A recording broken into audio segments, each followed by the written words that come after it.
Assalamualaikum warahmatullahi wabarakatuh and a pleasant day to each and everyone. My name is Eliza Rimo Umar, the first reporter from the Group 7.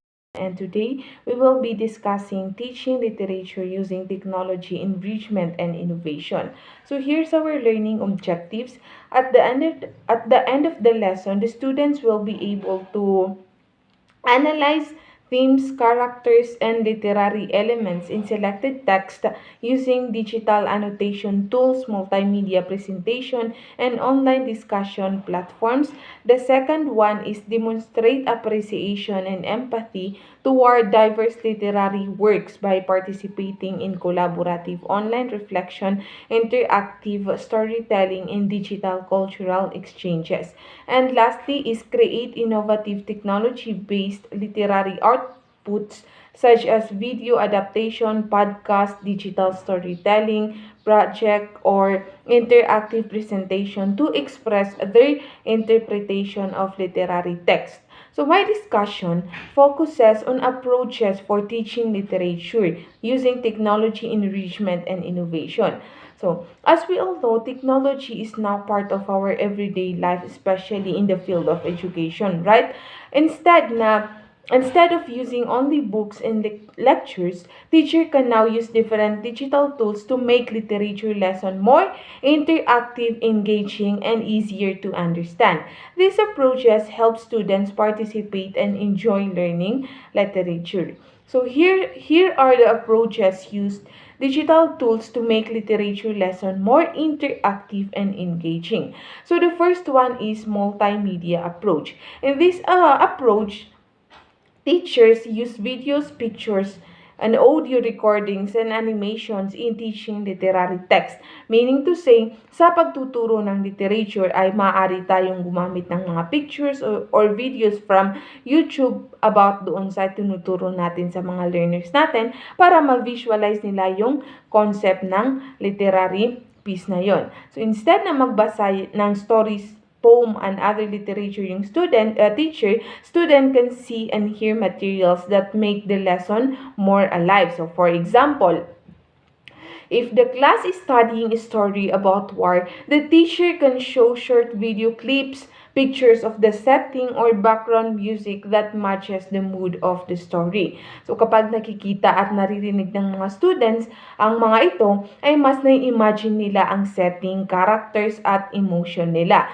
Mas nagiging interesting din ang lesson at mas madali nilang matandaan. So second is digital storytelling. Digital storytelling allows students to create their own stories using technology such as PowerPoint, video editors, Canva, or storytelling apps. So kapag in-integrate naman natin ang digital storytelling sa ating pagtuturo ng literature lessons ay makakatulong ito sa ating mga students dahil maaari nilang ma-retell yung story, i-summarize ang novels na kanilang nabasa or inaral, pati na rin ma-present nila yung point of view ng character. So this approach improves creativity, comprehension, and communication skills because students do not only understand the story but they also express in their own way. So for example, after reading a novel, students can create a short video retelling the story or present the events from a specific character's point of view. So the third one is interactive learning approach. This approach uses online quizzes, polls, discussion boards, and learning platforms to encourage participation. So, students can answer questions, share ideas, and respond to classmates online. Like para bang na-encourage natin sila na mag-participate at magkaroon ng deeper understanding sa literary text na yon. So, for example, a teacher can use Kahoot apps or yung mga Google Forms for quizzes after discussing a poem. Maaari ring magkaroon ng online discussion kung magbibigay ng opinion ang mga students tungkol doon sa lesson na tinuro mo sa kanila. So since interactive siya, students become more active participants instead of being passive listeners. So the fourth one is collaborative learning using technology. In this approach, students work together using technology tools such as Google Docs, Padlet, or presentation applications. So, dito naman sa collaborative learning ay maaaring i-analyze ng mga students ang iba't ibang literary works, discuss themes, or mag-create ng presentation about it. So, by doing this, it promotes teamwork and active learning. So, for example, a group can analyze a poem and write their ideas in a shared document. So kahit nasa iba't ibang lugar yung mga students natin, ay sabay-sabay silang nakakapag-edit at nakakapagbigay ng kanilang idea. So the fifth one is game-based learning. This approach uses educational games and digital quizzes related to literary lessons. So for example, teacher can use vocabulary games, character guessing games, or online quizzes. So, pwedeng hulaan ng students kung sino ang character base sa clues o mga answer ng story challenges. So, since maraming student ang mahilig sa games, mas nagiging enjoyable ito. At namomotivate natin yung mga students natin sa kanilang learning process. So the last one is we have virtual exploration. In this approach, teacher use virtual tours, online archives, and digital libraries. Kumbaga, yung mga students ay mag-explore sila ng mga places related doon sa story, yung author, yung background and setting ng literary works na yun. So, dito ay ma-understand nila yung context ng literature. So, for example, if students are studying a literary work set in another country, they can explore that place through virtual tours. Maaari rin silang mag-research tungkol sa buhay ng author or historical background ng story. So this helps students understand the context of literature better because they can connect the literary work with real-life places and events. So, to summarize, these technology-based approaches help make literature lesson more interactive, creative, and engaging. Through technology, students become active learners and can understand literary text in more meaningful way. Assalamu alaikum and good morning everyone. I am Hanin Ayaun. And now I will be introducing some technological tools that you can use in teaching literature. Now, to make teaching literature more engaging, more fun, more exciting, and lastly, more interesting. Now, the first one is Padlet. Padlet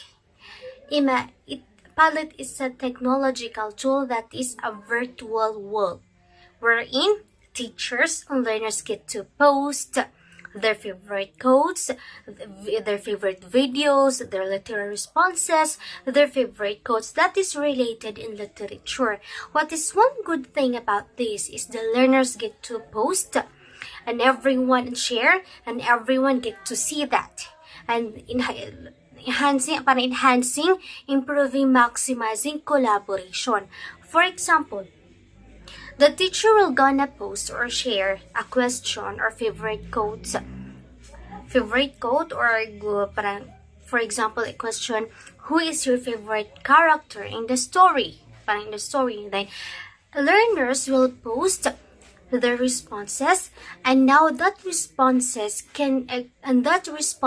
will be able to seen or accessible to every learners, and that is one good thing about it. Parang you can post parang your favorite book or your favorite stories, your favorite quote, or your favorite anything that you want to post, and everyone get to see that, and you can share and everyone get to see your answers, and also we can elicit some responses and hence enhancing collaboration. The second one is Google Classroom. I love this one. Bakit? Dahil itong pinaka-accessible sa atin na even in Marawi City, we can experience in using this one. And that is, it is one of the most familiar sa atin na technological tool. Now, what is one good thing about in Google Classroom is the teachers can organize lessons, assignments, discussions in one place. And also the learners get to answer, get to pass their assignments paperless online outside the classroom. Just like what we are doing right now, na si teacher magpo-post ng assignment or mga materials sa Google Classroom, pupunta lang tayo sa classwork, then we can easily access it anytime we want, anytime and anywhere without the paper. At least we can help even in our environment kasi hindi natin kailangan pa ng pagkakapal ng mga resources, or we can also, para avoid natin yung kailangan pa nating dalhin ang napakadaming resources. Now, next one is the Wakelet.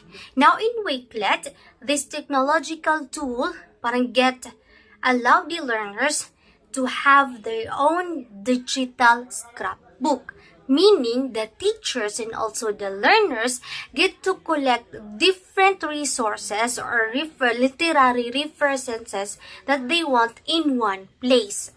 Parang their favorite short stories, their favorite poems, their favorite novels, na they get to collect this in one place at mas madali nila itong ma-access. Now, the next one is the Lumen 5. Lumen 5 now can give the learners opportunities to create their own summaries, book trailers, parang literary genres into videos. Parang they get to create their own trailers, and that is so exciting and interesting. Parang now they can convert their ideas, their emotions, feelings, text, what they want to say into videos. And one good example is yung pinakita na video yan ng isang parang ginawa ng isang learner para ipakita yung literary journey niya, kung saan sinabi niya na patungkol yan sa parang favorite niya daw na libro nung bata pa siya, na she even read it every night sa parang parent sa upuan pa ng kanyang parents.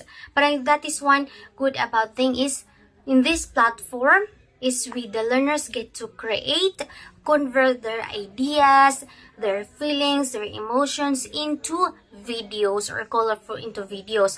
The next one is Kahoot. Kahoot is also popular sa atin. Bakit? Kahoot is transforming quizzes, review activities into exciting, fun, interesting, engaging games. Ang maganda rito, now we can at least para make the quizzes or review more exciting, na it's as if yung mga bata, the learners get to feel na nasa isang game show sila.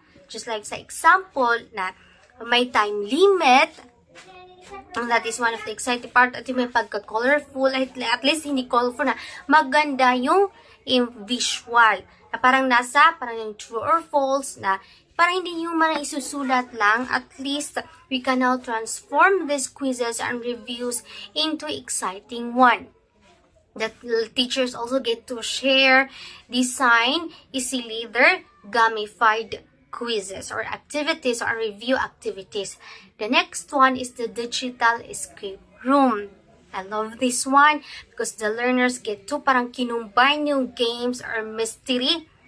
Parang ito na parang pang-detective games, wherein the learners will not be able to escape the room unless they get to solve a puzzle, literary puzzle na binigay. And also, ang maganda rin dito ay may mga hint, yung isang crucial component ng digital escape room na yung hint. And what it improves, yung critical thinking skills ng mga bata, and also teamwork and collaboration skills. Now, lastly is the book creator. Now, in this one, the learners get to create their own books, their own comics, and comic strips. Now, their ideas also, their stories, parang their reflections, their summaries, get to transform into a book, colorful images they want. And now, this is just marami pa napakaraming technological tools that we can use in teaching literature. And these are just some technological tools that we can use in teaching literature. Thank you. That will be all. Good day, everyone. I am Sohaila Samad, and let's move on to the theories na ginagamit sa teaching literature with technology. So first is the social learning theory by Albert Bandura. So ayon sa theory ito, natututo daw yung mga student through observation, interaction, and collaboration with others. So sa literature classes, malaki yung tulong na ibibigay ng technology dahil nakakagamit tayo ng mga platforms like Zoom, Google Meet, and discussion forum para makapag-share ng ideas and interpretation. Halimbawa na lamang nito is pwede tayong magkaroon ng online literature circles na kung saan dinidiscuss dito yung mga themes, characters, and stories. And dahil dito, mas nadidevelop ang kanilang understanding and critical thinking skills. So, second naman is the multimedia learning theory by Richard Mayer. So, sinasabi sa theory ito na mas effective daw yung learning kapag pinagsama-sama yung mga word and visuals. So, sa teaching literature, marami yung maaari tayong gumamit ng mga videos, animation, audiobooks, at digital storytelling para mas maintindihan ng mga student ang tone, setting, and symbolism ng isang literary text. And maaari din silang gumawa ng mga presentation or videos interpretation na gamit ang Canva or PowerPoint para maipakita ang kanilang creativity and understanding. And in conclusion, ipinapakita sa dalawang ito na mas nagiging interactive, collaborative, and engaging ang pag-aaral ng literature dahil sa technology. Assalamualaikum warahmatullahi ta'ala wabarakatuhu. I am Princess Noreen Makasidar and I will be continuing the report of Miss Samad about the theories. So, for the theory number 3, constructivist learning theory, ang constructivist learning theory is about po siya sa pagkatuto ng mga students through experiences at participation. Mas natututo po sila kapag sila mismo ang nag-explore at nagbibigay ng sarili or own understanding nila. So, sa literature, malaki po yung naitutulong ng technology kasi pwede nito gumamit ng mga Canva, Padlet, or Google Classroom gaya ng i-discuss ni Miss Omar sa report niya para makagawa ng mga activities like character, analysis, or story maps. So dahil po dito, mas nagiging interactive at mas madaling maintindihan ang lesson. So for the theory number 4 naman is connectivism theory. So this theory naman is nagsasabi na natututo ang mga students through connections at paggamit ng technology.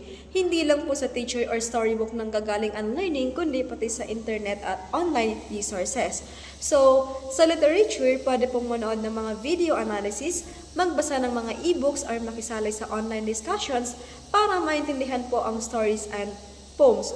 So, mas nagiging engaging at accessible po ang learning dahil sa technology.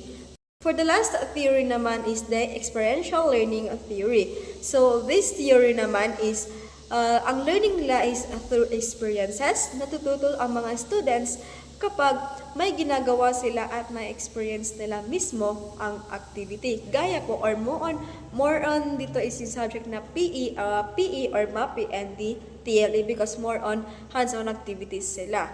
So, sa literature, ginagamit po ang technology para makagawa ng mga creative activities tulad ng digital storytelling, short videos, or presentations gamit ang Canva or CapCut. Dahil dito, mas na-enjoy po ng mga students ang lesson at mas nakikita nila ang understanding nila. And that's all po.